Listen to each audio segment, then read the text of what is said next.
Well, good afternoon and welcome to today's webinar. This is session 6 in our 7-part series called the Church Communications Strategy Training Course. My name is Peter Frank, and I've been leading these sessions for the last 5 weeks, this is now 6. I am a Senior Manager of Marketing Technology at Concordia Publishing House. If you are just joining for the first time today, welcome. I really appreciate you being here. We have a different topic every week. But as always, you are welcome to reach out to me after the fact at my email address, peter.frank@cph.org. It's always wonderful to talk to people who are out in the field, working in the churches, hearing how they're using these digital or maybe even non-digital communication tools. So feel free to reach out to me at any time with any comments or questions or suggestions or ideas. I love hearing all of them. I try to respond as quickly as possible, and I've been doing pretty good lately. I didn't get behind the last couple of weeks, but if you have a lot of questions, I would appreciate that. Maybe I'll get behind again because it's always fun conversing with you who are watching these sessions. A few housekeeping items before we begin. My plan is to go about 55 minutes for a presentation and then about 15 minutes for the Q&A. I typically go over, so I'm just going to be very transparent. Even though this session is planned for an hour, I'm guessing it'll go over. But heads up on that, if you need to step away, that's just fine. Now, all attendees are muted. We have too many people here today. We've got a large number. We've got too many people to be talking at the same time. We'll talk over each other, so you are all muted. But that doesn't mean that I don't want your participation. Please do participate. Ask questions as we go. In the GoToWebinar panel, there is a questions feature, and some of you have already taken advantage of that. You can put in anything in there. And as you ask questions, it'll generate a queue for me to do during our Q&A time. But also one of my associates, James, is on the line, and he'll be able to answer some of the questions as we go. Now, we are recording this webinar. We'll be sharing that recording tomorrow morning. So if you do need to step away, or if you want to watch a part later on or share it with somebody else in your congregation, all of those things are fine. That's why we record them. So watch out for an email from me tomorrow. Again, this is our 6th out of 7 training sessions. Today we're talking about church websites, and next week we'll wrap it up with campaigns. We've covered a lot in this course. I don't expect you to remember all of it, and that's why we have all of the materials available in our resource center. I'll mention that later on as we wrap up today. Now, one last time, I want to encourage you to think of all of these sessions as tools in your toolbox. This is all about creating a strategy for your church. There's no one-size-fits-all solution. Everything I say here could be helpful, but in some cases it's going to be more helpful than others. So please just apply them to your context as appropriate and understand there is no one right way to do all of the things I'm talking about. But these are things that have been proven by others, or in my own experience have proven to be very helpful. So that's what we're talking about, is tools for your toolbox as you develop a strategy for your church communications. Well, let's do a quick recap of last week, session 5. We talked about social media and establishing your outposts, which is kind of a weird phrase, I'll admit. Well, we talked about outposts in the context of a content framework. And as I have on the screen, a very technical definition, an organized manner of distributing your content across all your communication channels. Well, in its simplest form, it's a strategy for sharing content. That's really what we're talking about in this course, but we're looking at it holistically. So this is about getting your content to your audience. It's a framework for doing that. Now, this framework is not my own. It was created by Chris Brogan, who is a well-known speaker and author. He's the CEO of Owner Media Group. He's got a consulting business. He is a wonderful communicator, kind of a quirky guy, but he presented this idea at a conference that I attended. It was almost an afterthought for him, but for me, it's stuck with me and has really influenced how I do all of my communication, both in marketing and in the church. So let's walk through this. There's 3 steps to it. The last step, which we'll talk about quite a bit today, is the home base. This is where you are trying to get your audience to go to convert. So we'll go into that in a lot of great detail in a little while, as well as the media empire, the step before that. This is really where your content lives. We call it the correspondence section of this framework, and I'll explain that in a little while as well. But last week we talked about the first one. The step before media empire is your outpost, where your audience is, where you go to have conversations. And so these lead one after the next. You have those, you find your audience and have those conversations. You draw them into your content, into your media empire. And from there, once you have earned their trust, then you ask them to convert. This will all make sense in a few moments. So again, the church or the home base is your church website where your audience advances on the journey map. The step before that, your media empire, is what we call long format one-way communications, where your audience finds your messages. And the outpost, short format two-way communication, where you find your audience. So that's what we talked about a lot last time. Now, another way of looking at this framework is in this shape, where you can see each of those individual channels that we talk about along the way. And we focused on outposts.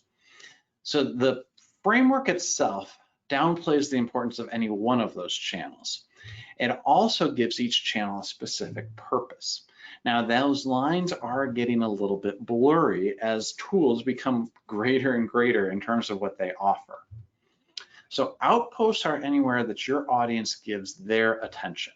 We talked about briefly organic and paid search. Their attention, your audience's attention, is about finding information. We're going to swing around back to that at the very end as we talk about your church website. Social media, though, that's what we focused on last week. That's where their attention is on engaging with others, those conversations. So it is measured on social media. Engagement is measured by comments and replies on posts. Now, there's a number of other measurements, but this is really where measurement is today. It used to be on followers and likes, and then on shares, but now it's all about those conversations. Now, social media has a broad definition, and I show a bunch of logos on here. All of those have been called social media in one place or another.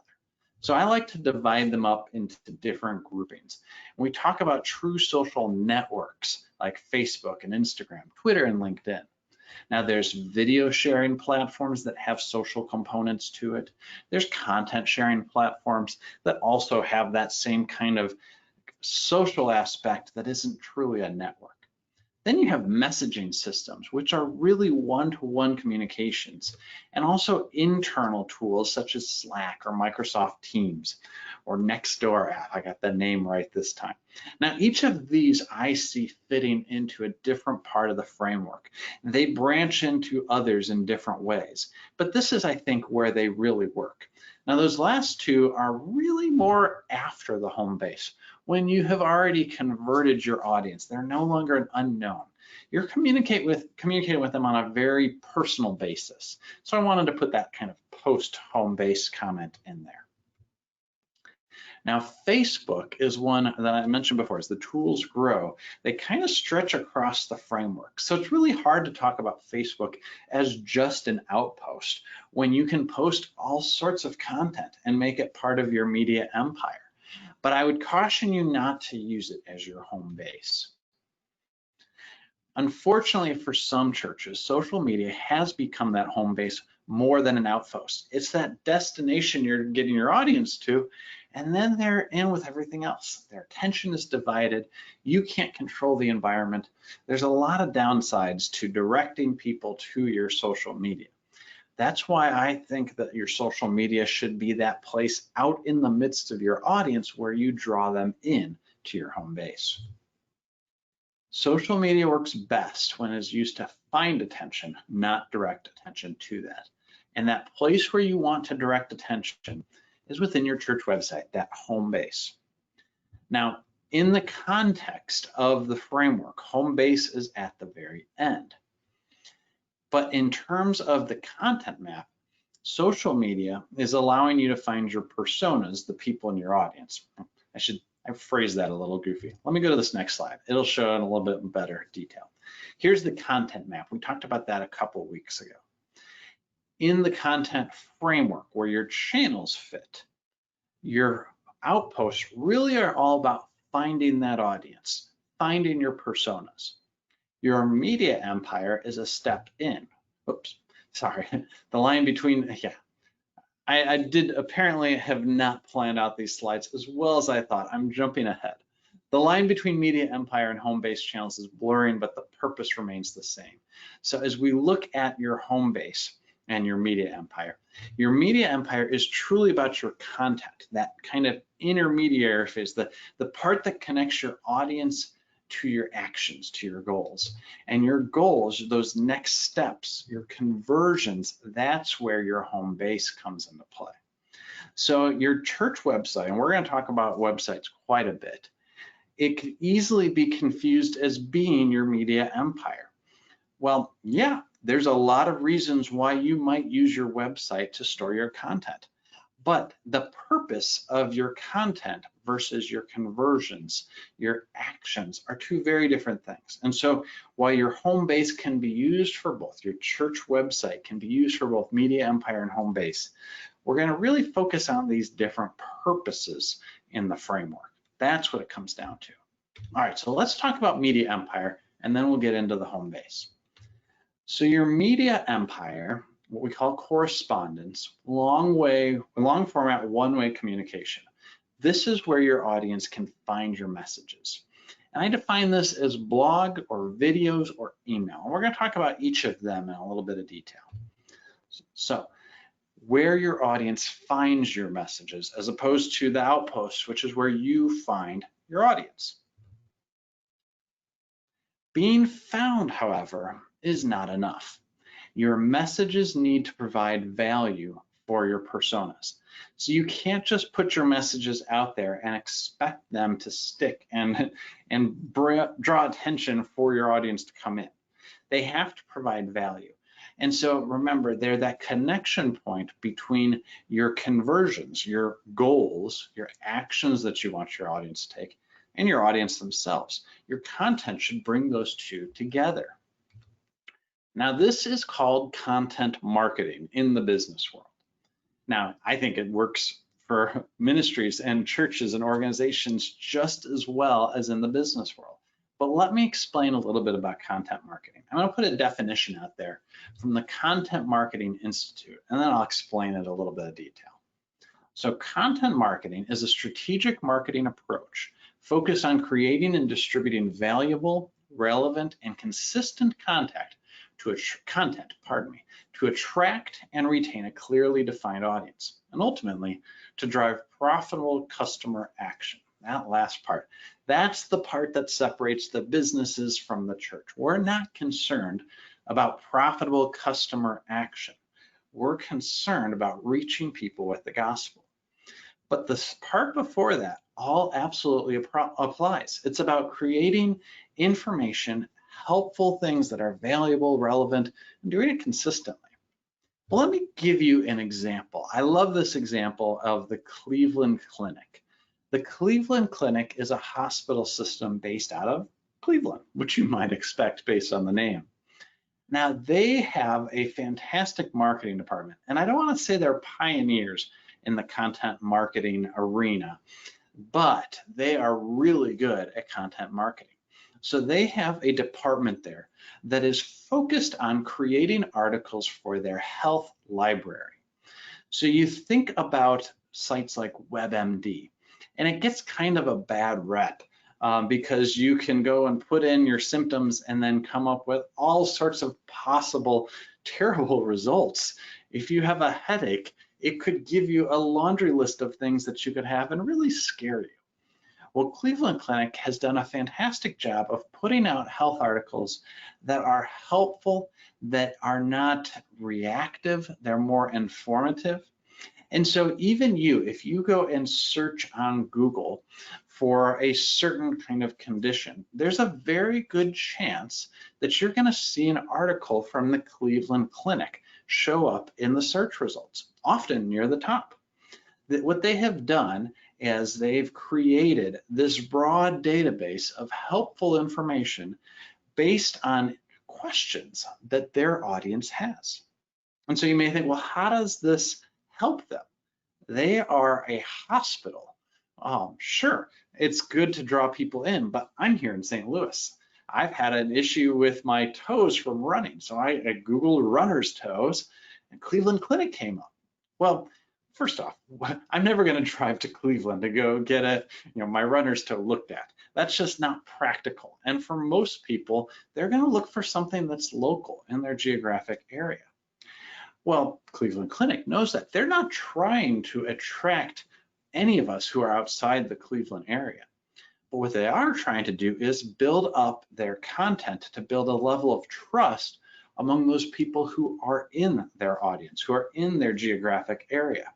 And so it just so happens that their content is so good that around the world, at least in the English-speaking world, it often comes up in search results. It proves that they know what they're talking about. And of course, there's a lot of business side of things that goes into it as well. They'll have sponsored articles, they'll have guest authors, they have a whole advertising system that actually pays for their entire marketing team. So their marketing has become a profit center for them. Now, the business side of me geeks out about that, but it just shows how valuable this content is, that people want to share it and want to read it.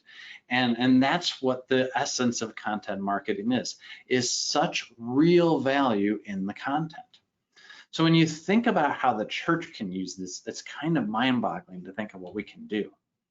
So your church's media empire provides the format that is most appropriate for the content, but the content is what is most important for your audience. So we'll look at that in a few more minutes. But a long format, one-way communication could be something like a blog. So that's what Cleveland Clinic has, a blog, which is a feed of written content, usually sorted with the newest information first. Now, Cleveland Clinic has a few other blogs that go in this way. Their health library is a little bit different than that. But in the church setting, I think that is the best way to think about it, is that it is a feed with the newest information at the top. So the latest post at that top, that kind of feed format, allows it to always keep it timely. That information is always fresh. The newest and the latest and greatest is at the top. Now, you can use multiple feeds with very specific content to keep it relevant. So when you think about your different personas, you might approach it in different ways. Let's use that school example that we've had before, where you have personas based on interest. Well, on the one hand, you have the faith side of things. On another, you have the academics. And then that third hand, which I can't show visually, is your athletics. Well, those are all very different types of content.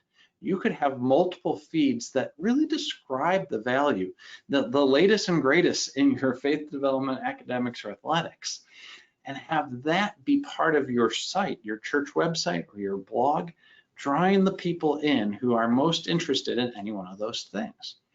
In a nonprofit organization, this might be the one type of audience that was based on their communication preferences. There's a lot of people who really prefer to read and to dig in detail, to hear stories. Well, a blog is a great way to do that. Now, the long format style ensures that it will keep it substantive, meaning this is different than social media where you have kind of bite-sized pieces. This is a real meal. You can dig into this content in more detail. That's how we use our Concordia Technology blog. It's to answer questions in this case, in these 7 weeks, it's to answer questions that I can't get into as much in these live presentations because I want to go in a little bit more depth. Now, church blogs should be for anything that provides value for your audience as it relates to your journey map. So when you think about it, there's plenty of things that your audience can find valuable. In one example, your audience might be thrifty and they may really like coupons. And so you could provide value to them by showing them coupons, but it doesn't apply to your journey map. So keep that in mind as you figure out how to use a blog.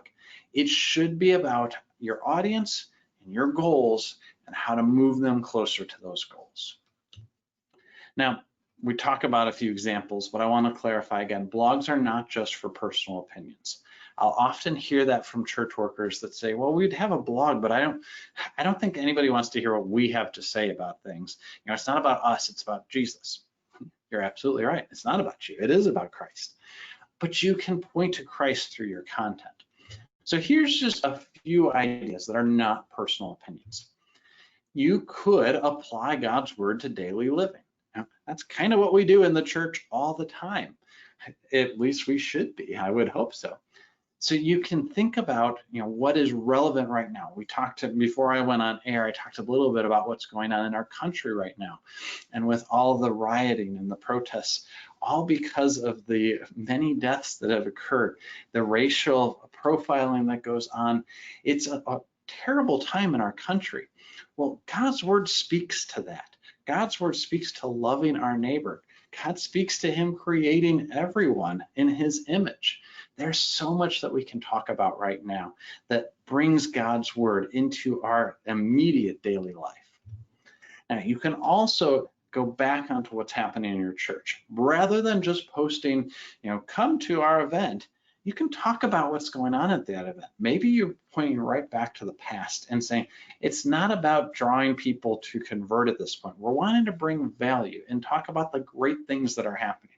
I think about all the stories that I came back with from my many mission trips to Mexico. It's not about telling people, hey, you should go with us. It's about saying, look what we as a church body are doing to support our neighbors south of the border.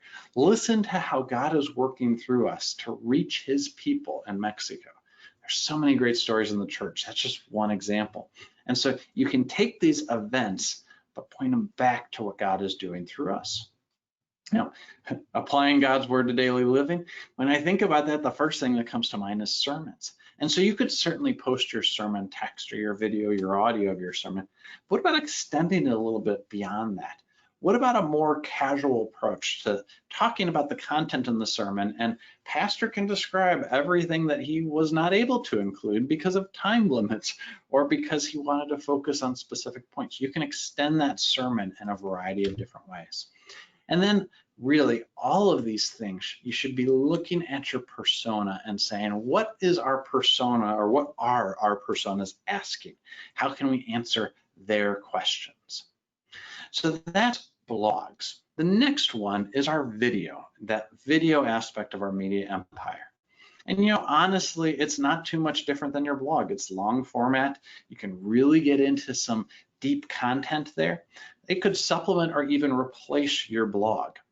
Now, they have the same qualities where the latest content's at the top. You can share playlists, really divide that content out. And then you can also have the long format. The short format works too.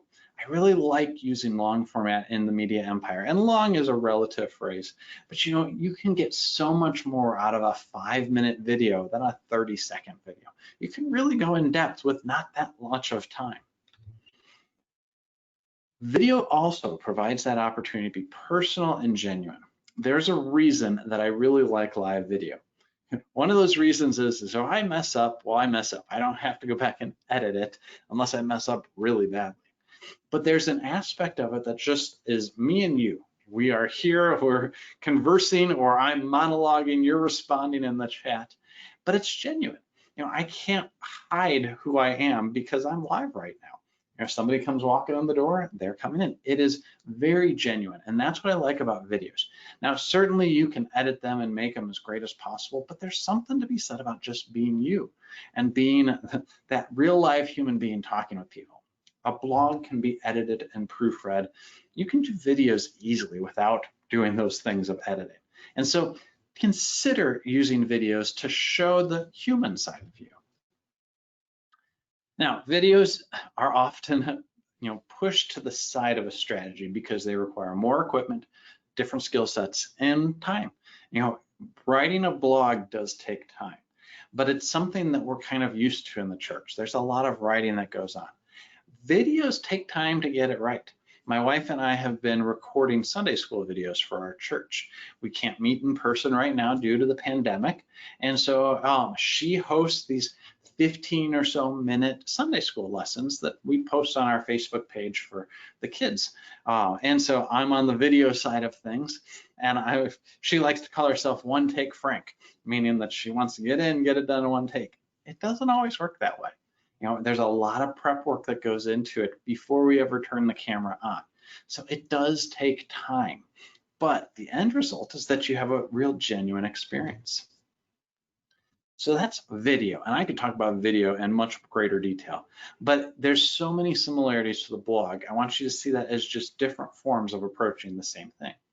Now, email is a little bit different. There's aspects of it that are the same, but an email strategy really can be powerful in any form of communications, but people often dismiss it because it's seen as more traditional, dated.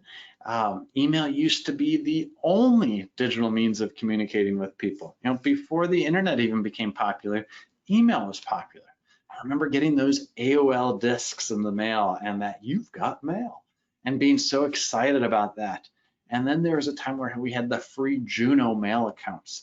I still remember every time we checked our email, it was a phone call, and my parents were like, you can check it twice, which meant that in the morning I could bring in my new email, I could write everything, and in the afternoon send it and receive new ones.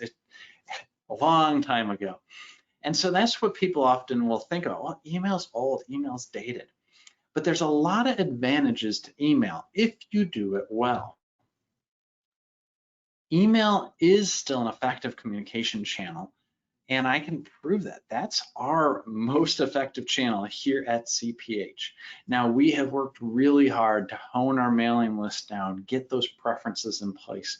We utilize an email service that is popular among other businesses, and our rep with that organization, he kind of coaches us along.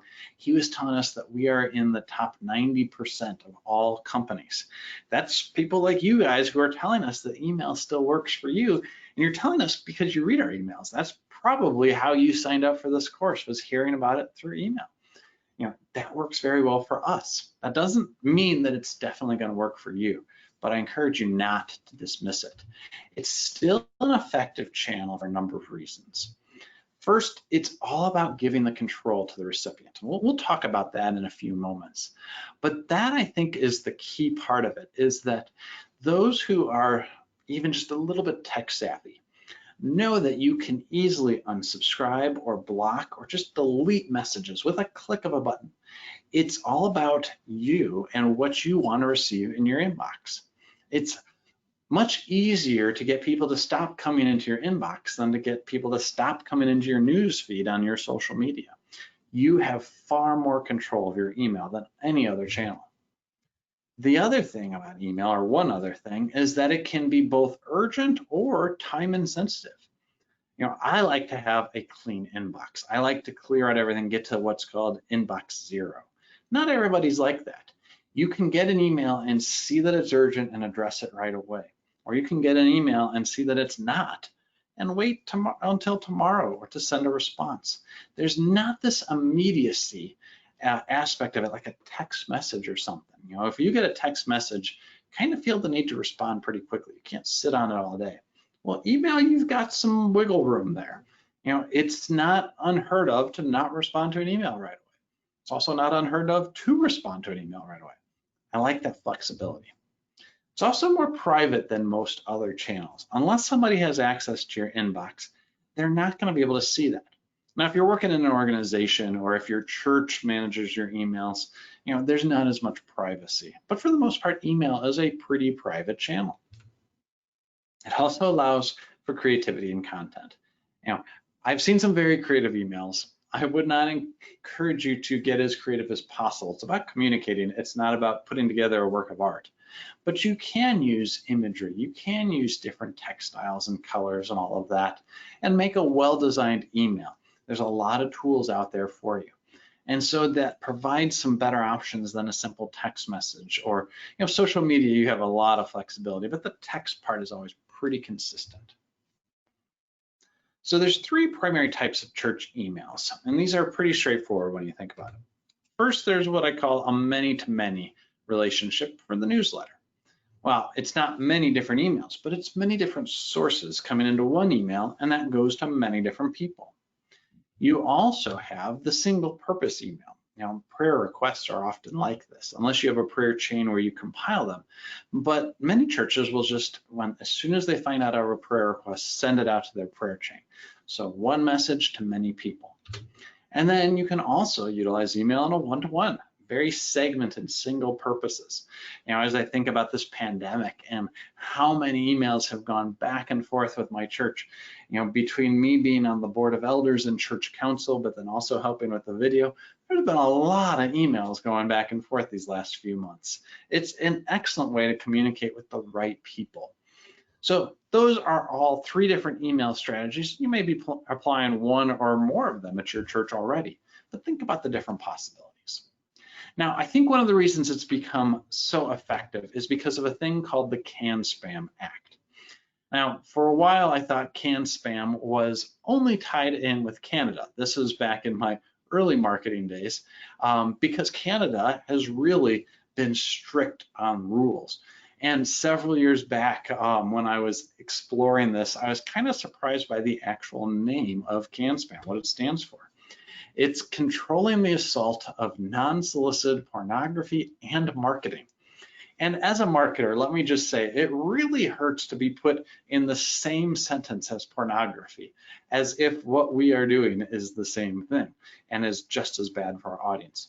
But I think that tells you how people view emails sometimes when it's unsolicited, you know, when you are getting emails you didn't ask for. And also that verb, or that word there, assault.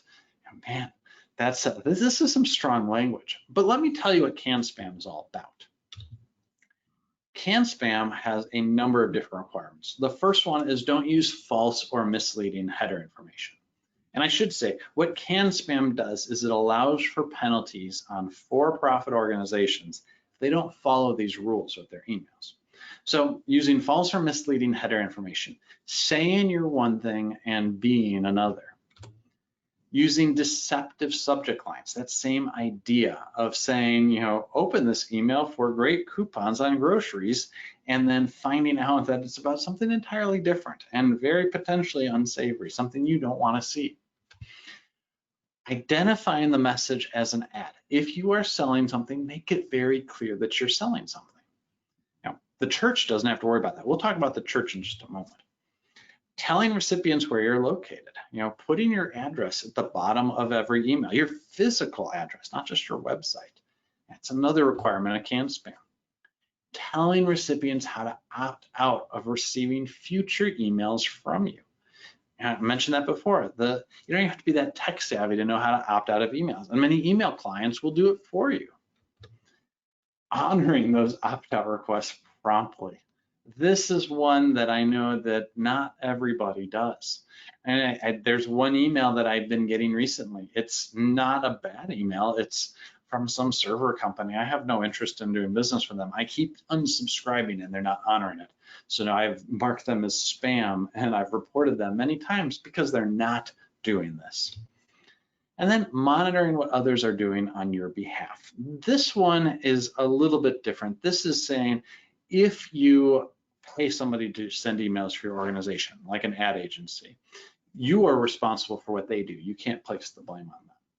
All right, so not all of these things actually apply to the church. And in fact, CAN-SPAM itself does not apply to churches because we are nonprofits. And so schools and other nonprofit organizations are in the same boat. It doesn't apply to them. But the thing about CAN-SPAM is that the spirit of the law applies even if the letter of the law doesn't. So people are expecting these things of businesses. They're also expecting them of you in the church or school or nonprofit. And the key thing is what's best for your audience is always what's best for the church. So following these rules as part of your email strategy is the right thing to do.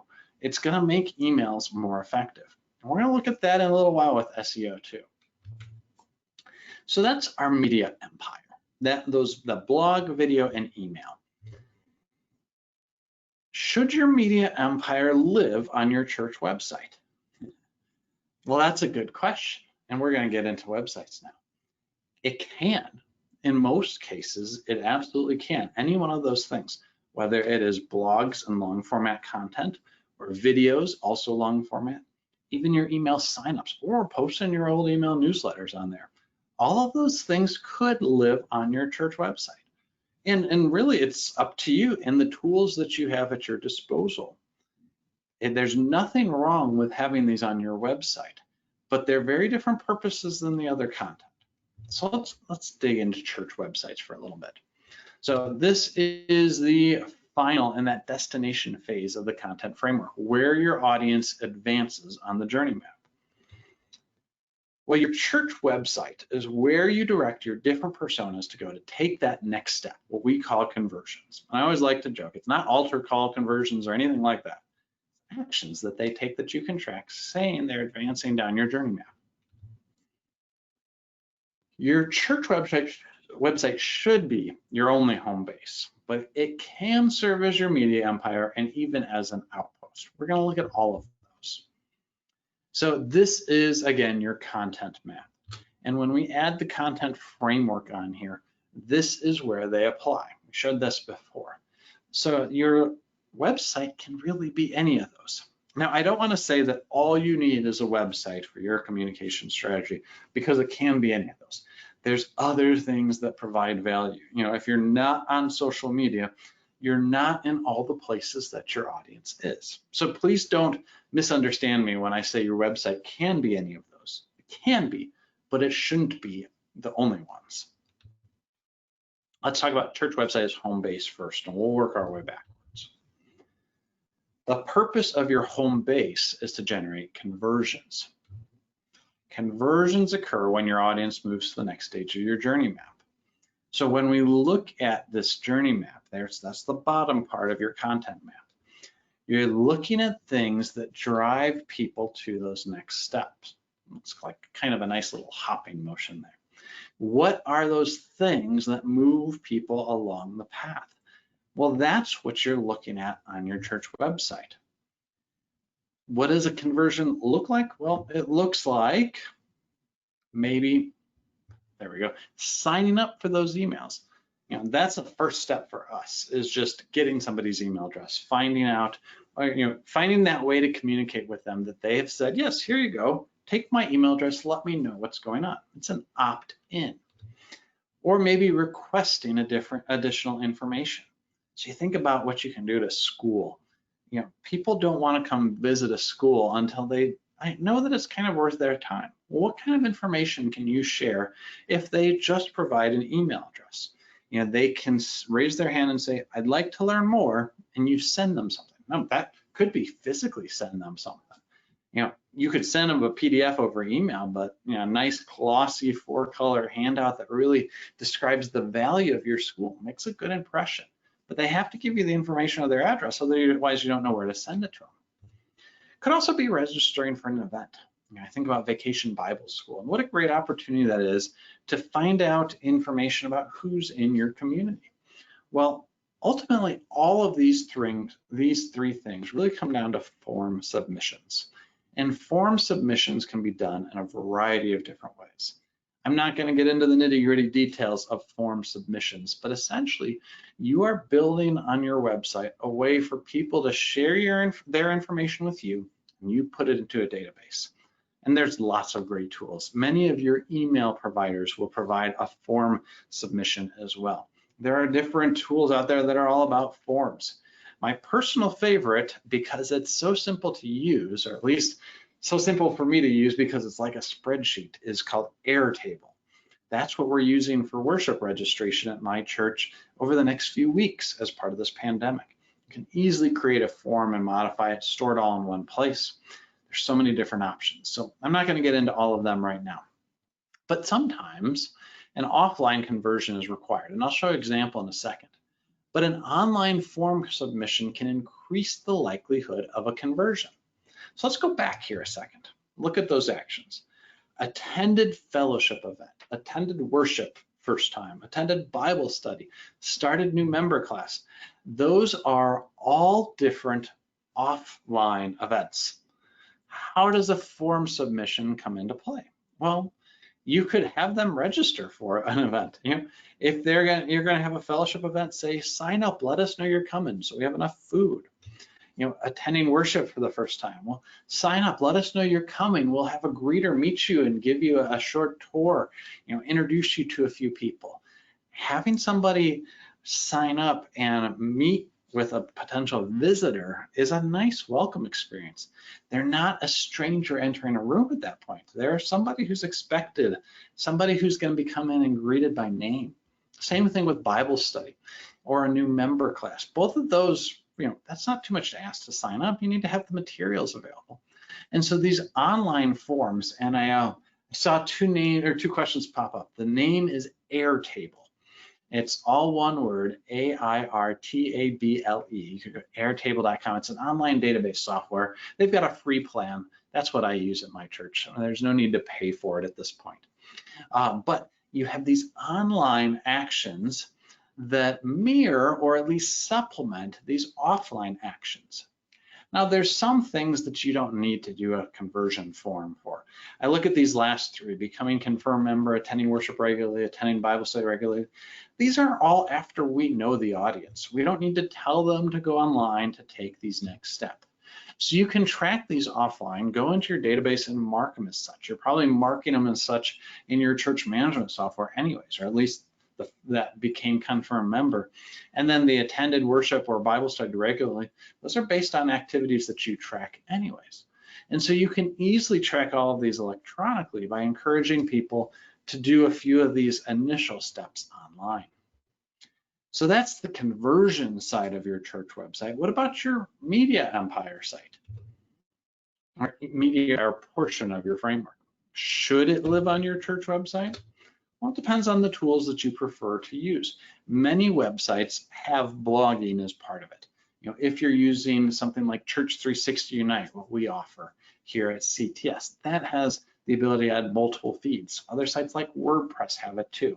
It's very rare to find a church website builder or any website builder that doesn't provide a feed. But it depends on which tool you like to use. It could also be offline in something like a Medium. There's many opportunities out there. The purpose of that media empire is that key difference. It's different than your website purpose, your home-based purpose of conversions. Now remember, the content in your media empire should support the actions you want your audience to take.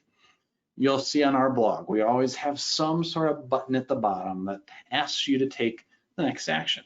Maybe it's to download a worksheet, just something simple. But we provide the value first, and then we have the ask at the end.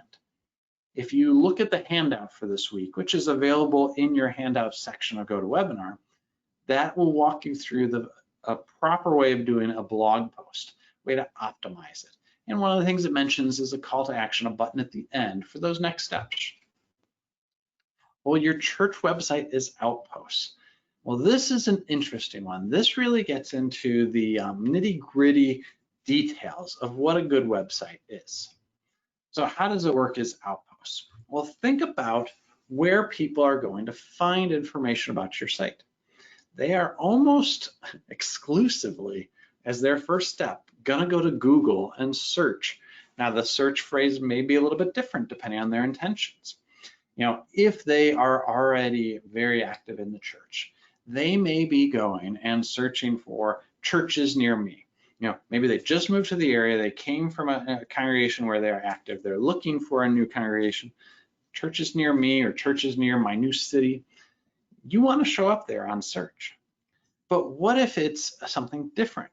We have a cancer care support group at our church, and that's a great way to meet people at a very trying time in their life.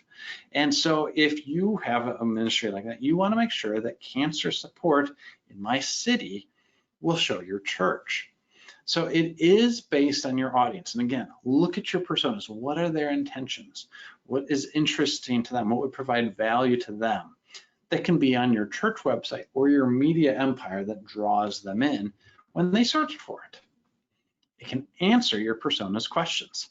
It's a fun practice to look at your persona and say, what kind of questions would they be asking? And how can we answer them?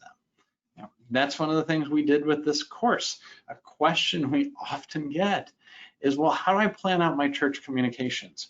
Or any one of those little things. How do you use Facebook on church? How do you use Instagram on church?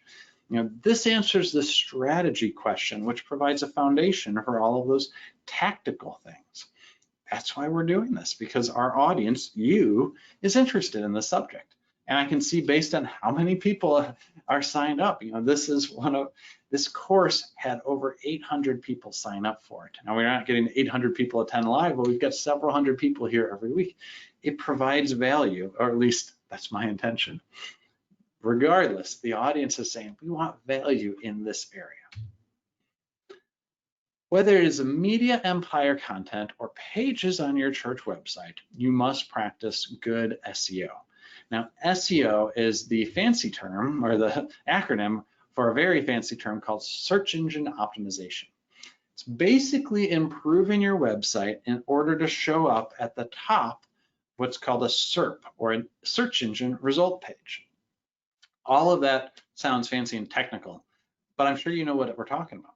Let me pull up Concordia Technology Solutions on Google. If you look here, when you search for us, we show up at the top of that search, which is good because I search for our exact name. So if we didn't show up, that wouldn't be very good.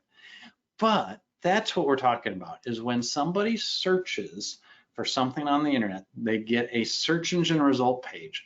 And the more you are near the top, the more likely they are to find your site, your content. SEO is you can take tons of classes on it. There's over 200 different criteria that Google uses for how they order sites. Now, they don't share all 200. People have entire jobs dedicated to figuring out these kind of things. Well, it's a fairly known practice that there are what's called the 4 pillars of SEO. To show up here, there are 4 different areas to focus on. And I'm going to go through them briefly. I've heard them in a variety of different ways, but a lot of what's on here is in the handout. And so I don't want to go into too much detail. But the 4 pillars of search engine optimization, first off, are technical SEO. And this can be a little bit scary for anybody who's not technical. Well, I'll talk about that in a second. You don't have to be as worried. It's not as bad as you might think. But content is also a pillar. And this is a key part where you can influence it in your job as a church communicator, whatever that may be, as a part-time or volunteer or full-time basis. Well, then there's also what's called on-site SEO. Those are different than that's different than your content. There's also off-site SEO. So let's go through each one of these. The technical SEO, and all of these are coming from Search Engine Land. They have a fantastic article about it. You can go search for it. I learned about these in a course that I took at a local college. It's, again, very well known, but I'm using Search Engine Land's phrases here. It talks about how well your content can be crawled and indexed.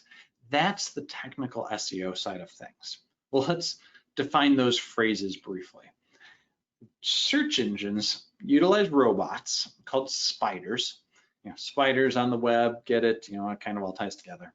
Spiders will go out and review all of the websites of the internet, or as many as they can find.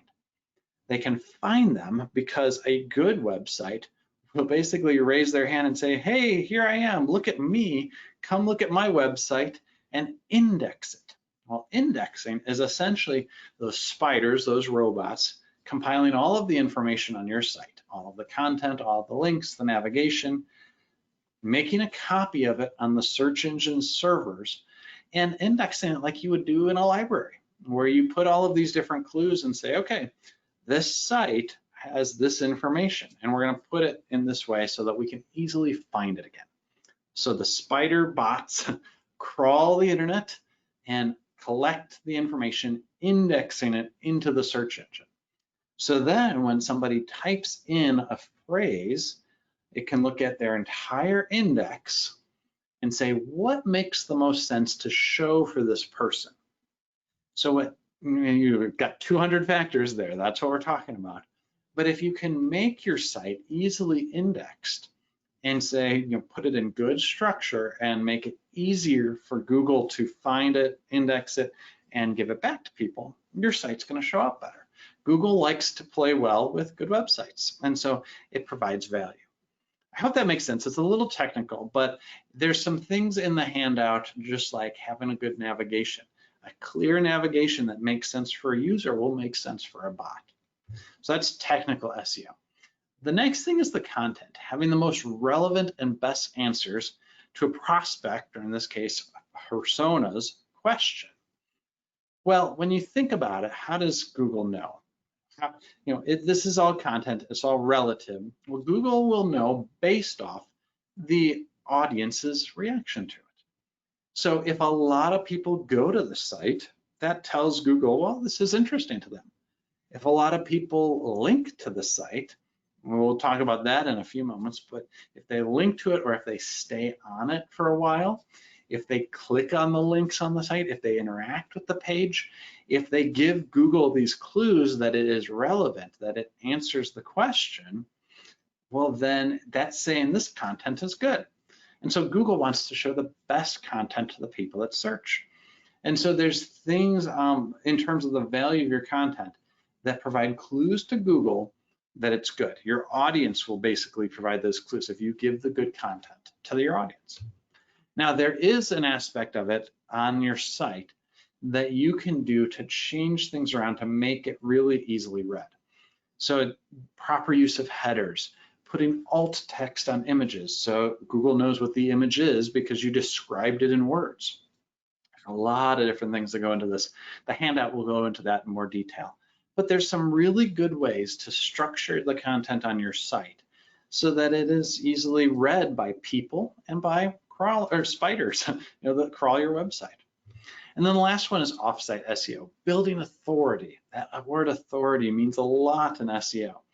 If you have other people linked to your site, that's a clue to Google that says this site is valuable because other websites reference it. And so cross-linking between sites that are not your own and yours is a good strategy to say that this is valuable information. Now, this is the one that I like to step back and think, well, why would somebody link to a church website? Why would you go to the church's history page or staff page from another website? You probably wouldn't. That's where your media empire comes in. If you provide valuable content on your blog or through videos, other people are going to want to share that. And it could be shared on social media, it could be shared on another website, it could be in a directory of things. Any links to your site from other reputable sites, which is all you're going to work with, any links from other sites pointing to your site tells Google that you have some authority on that subject matter. And I like the phrase there, it stacks the deck in your favor. There's no guarantee you're going to show up on top. Google has everything that they do and they don't share exactly how they do it. But it gives you more and more reasons for Google to send people to your site.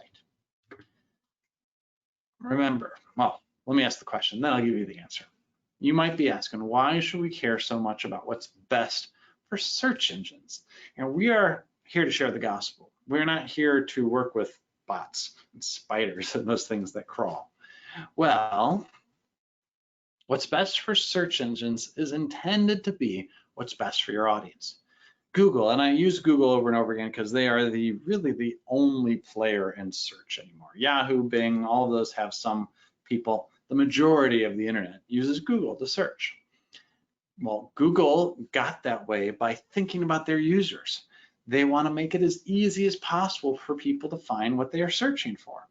And so if you do, as Google does what's best for their audience, if you do what's best for Google, you are also doing what's best for your audience.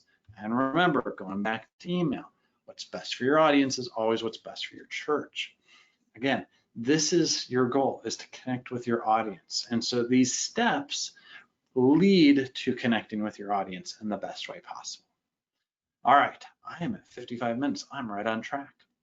The summary for today, the too long didn't read TLDR. Your media empire is where your audience finds your messages. Your home base is where your audience converts on your website. And your website is also important for showing up in search outposts. So once again, we have gone all the way full circle back to the beginning of your content framework because it all ties together nicely. If you want to learn more about a good website, you can read our blog post, which is launching in 5 minutes, about the 5 skills needed to manage a great church website. And apparently I did this too early when I had a typo in the title that I just saw now. Don't worry, it's fixed there. This was before I sent it through proofreading, which is always a good thing to do. Let's move away from that typo.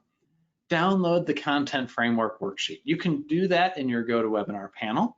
You can see there under handouts, it is called the Church Website Worksheet.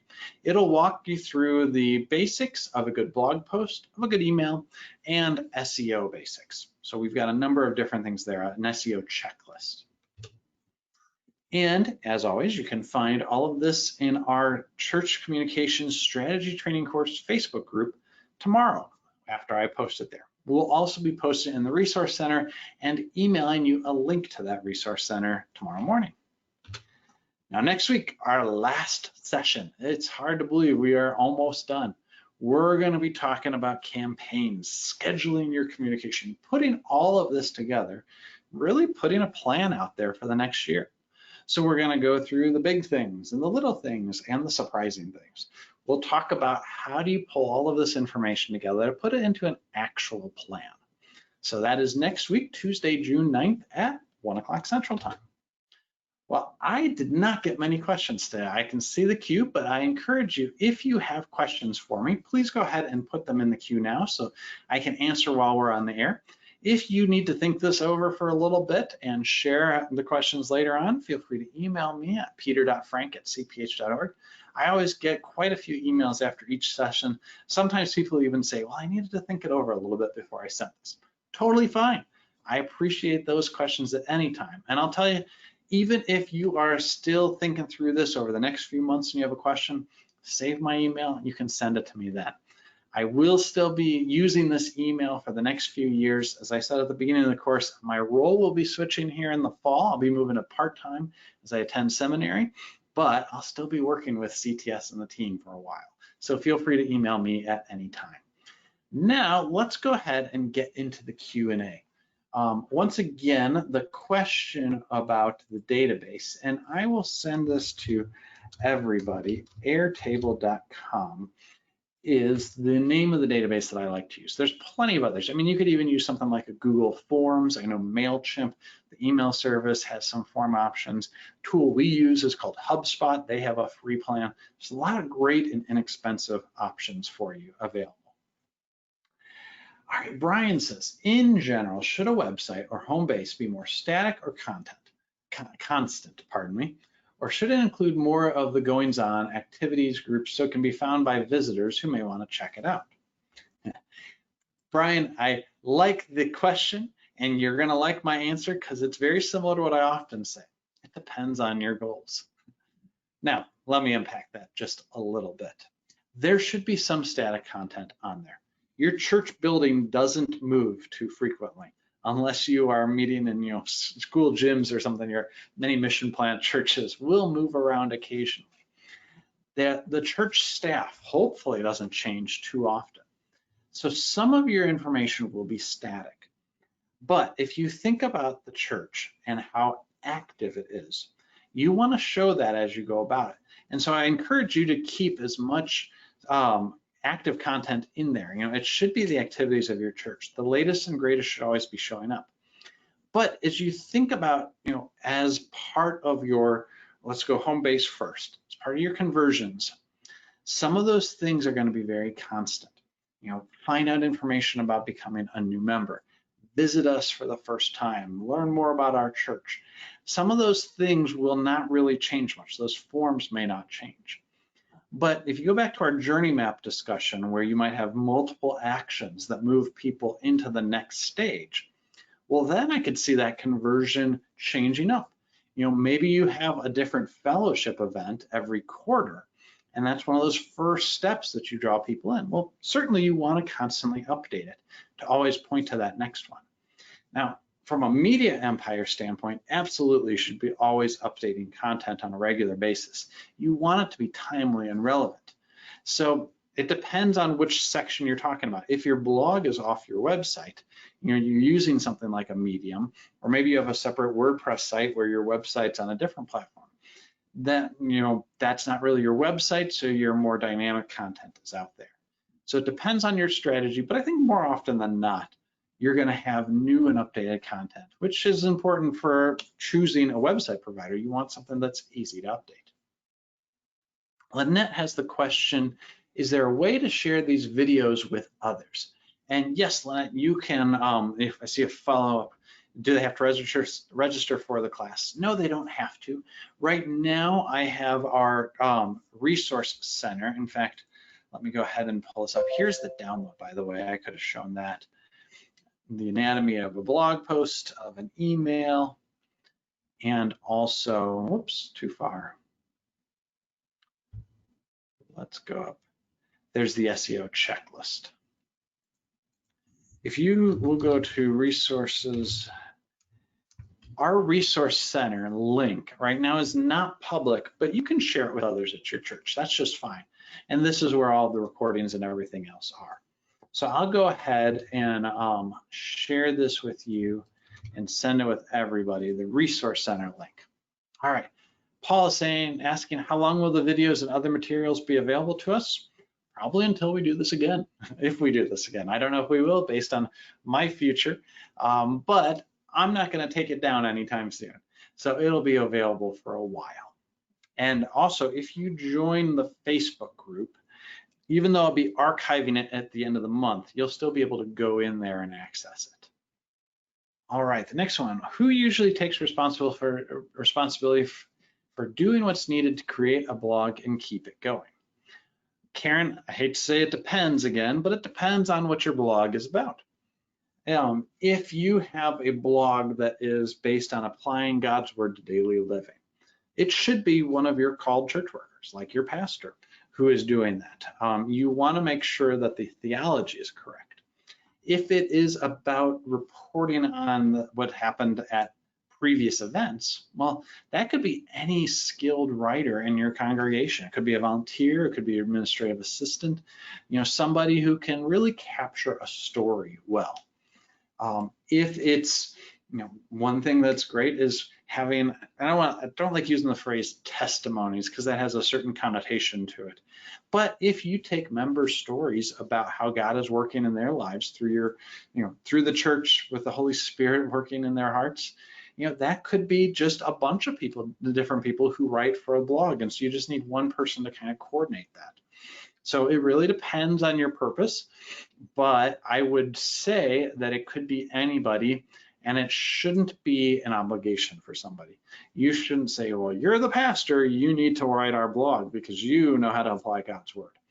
It should fit best in your situation, depending on who you have on staff as a volunteer. So there's no one right way to do it, but hopefully I provided a few ideas for you. Lori says, SEO, do we need special coding in headers or individual landing pages, or is the content on the page enough? Well, let me pull up our blog here for just a quick second. This is in our resource center. There's a little bit of special coding, but most website providers will make it really easy for you. So if you look here, this title is what's called a header 1 or heading 1, or in the code, it's an H1. That tells Google that that is the primary message of this page. And if you go down, you'll have things like these, which are called H3s, meaning that it's a third header. So you think kind of like an outline. That's what my recommendation would be, is to use headers in the right way, use things like bold text or links. That just puts some special emphasis. In the code, it tells Google something, but you don't need to know that code. You just need to use your tools to identify it as a header or something like that.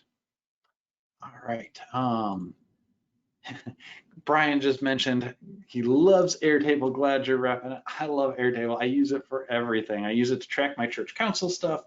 I've used it to build out our entire marketing plan here at CPH. It's a fantastic tool. I found it a few years ago and have been raving about it ever since. Ronald is saying, what about website aesthetics? You've talked about content. What about how it looks? Well, I could talk a lot about how it looks, but ultimately, that's not part of your strategy. Your website appearance should, for one, be professional, two, should be appealing, and really should fit your audience. If you have an older, more traditional audience, your website's going to look one way. And if you have a younger, I don't want to say more hip, because that automatically makes me sound older by using the word hip. But if you have a younger audience that is more in touch with the trends of design, then you might want to have something a little bit more modern. It depends on your audience, and there's a lot of different resources out there, and it changes constantly. So I didn't want to get into it today and tell you what some of the best practices for design were, because we could talk about it for a long time, and it could also change in the next few months. You want to have a website that is clear and easy to use, that draws people into the content, and that can mean a lot of different things. Now, does it matter? Well, yeah, because your audience cares about it and your audience matters. So your website appearance definitely matters, but I would say that your best bet, if you don't have the design skills, is to find somebody who does, who's in touch with what's going on. That's a full-time job, keeping a website appearance looking good. You probably can't hire somebody, and most churches can't afford to hire a full-time designer, but you could probably hire somebody for an initial setup that gives you a longer lasting site. All right, Jim has the question, says, we use Church 360 Unite for our home base and outposts. We use Constant Contact for our media empire. We use a closed Facebook group for member-to-member chat, not as an outpost. It seems to work, but are we missing an opportunity? Well, you've got a lot of good things in there already. There's probably opportunities within your entire strategy, but I'd say based on what you said right off the bat, there's nothing glaring. There's one thing in there. You're using Facebook as for the Facebook groups for member-to-member chat, which is good. But if you're using it also as an outpost, you could reach the audience beyond your church. And so having a Facebook page, I think, is a key thing for every church, not just in Jim's situation. But I think there's an expectation out there that a church that doesn't have a Facebook page may not be very active. And so you don't have to do a lot to make it appear active. Even if you only posted once a week, that's far better than a lot of church Facebook pages. And so I would recommend doing a Facebook page for your church. If you said you have a group, you may have a page and just didn't mention it. But a way to provide news that's relevant to your community, thinking geographically now, not your audience, but your community. What things are happening at your church that would be important for the person down the street who doesn't attend your church? That's where people start to find you. That connection with your community is a great way to connect on that outpost side of things. And that's where social media is best, because it's where your audience is. So based on what you're saying and off the top of my head, that's the first thing that I see as an opportunity. Now, if you're using Constant Contact for your media empire, that's a fantastic tool for email. I'd be curious to see what you could do with video. Video, a little bit longer format. I'm not talking like feature length. I'm talking 5 minutes or something like that. That would be an interesting thing to do. And you could do that through Church 360. You could use your Facebook page for that. Facebook has that opportunity to upload videos. So there's a few opportunities for you to think about, Jim. I appreciate that question. All right, Susan says, how to delete an obsolete website? We do not have login information for it. Well, that's tricky. It depends on where who the provider is. That if the provider is an organization that works with churches, you should be able to contact them, and they should be able to reset your password for you because you work for the church. If the provider is more of a solution that's more crossed organizations, I'm thinking of something like a WordPress where you'd install that on a private server. Well, then it depends on where it's at. You might be able to ask them to reset your site. You could stop paying the bills. At some point, there's some money exchanging hands somewhere. Cut that off and it'll eventually die. And in the meantime, start something new. It's a tough situation to be in. If you want to email me some of your specifics, I'll put my email back up here. I could probably give you a little bit better direction, Susan. It really depends on where your website is hosted. And there's ways to find out if you don't know. All right, Carol's already left, but how does the type of business link to your website make a difference? I'm thinking of, should congregation members' businesses be linked? Well, Carol, I'm sorry you already left for this. Hopefully you're listening in the questions after the fact in the recording. I don't know if that's always entirely necessary. It depends on the type of businesses. I am thinking when you have people link to your site, you're you're looking at other directories like your church body directory, maybe your Chamber of Commerce has a directory of organizations within your community. If you have members who own businesses and they want to put that they support your church, that's up to them. I think the type of content you have would be a really interesting way of getting those cross links. So today, a friend of mine who is a pastor wrote a fantastic blog post on his pastor's blog about the racial tension that exists and how it's tied into all of us being sinners. And what being a racist is a root of that sinful human nature that we can't escape without the resurrection of Jesus after dying on the cross. And so that's the solution to racism is Christ. Well, what a fantastic message that everybody needs to hear. Well, if you have a blog post like that, others will link to that and share it. It builds up some authority and gets the message out. So that's what I'm thinking about more than like businesses. All right, the next question. Karen says, do most churches hire and pay for someone to jazz up their website and to keep it updated and interesting? Seems like specific skill sets would be required and would take a big time commitment, perhaps more than a volunteer member of the congregation might be able to offer. You're absolutely right, it could be. And many churches do pay for somebody to keep it updated. My recommendation is to pay for a platform that people at your church can update, such as in the church office, the people who are getting paid on a day-to-day basis. So when I think about the churches who still have bulletins and newsletters, which are many, the type of work that goes into a bulletin or a newsletter is the type of work that goes into updating a website. It's just a different skill set. Instead of desktop publishing, it's web publishing. But for example, Church 360 Unite, which we produce, we made to be more like desktop publishing than coding a website to make it familiar. Now, for example, at my church, when we launched our new website several years back, and it needs to be updated, I have a member who is a very talented web designer who designed it and then left it in the hands of the people who could update it because he couldn't maintain that, certainly not on a volunteer basis, and he wasn't doing that as a business. So it depends on what skill sets are offered.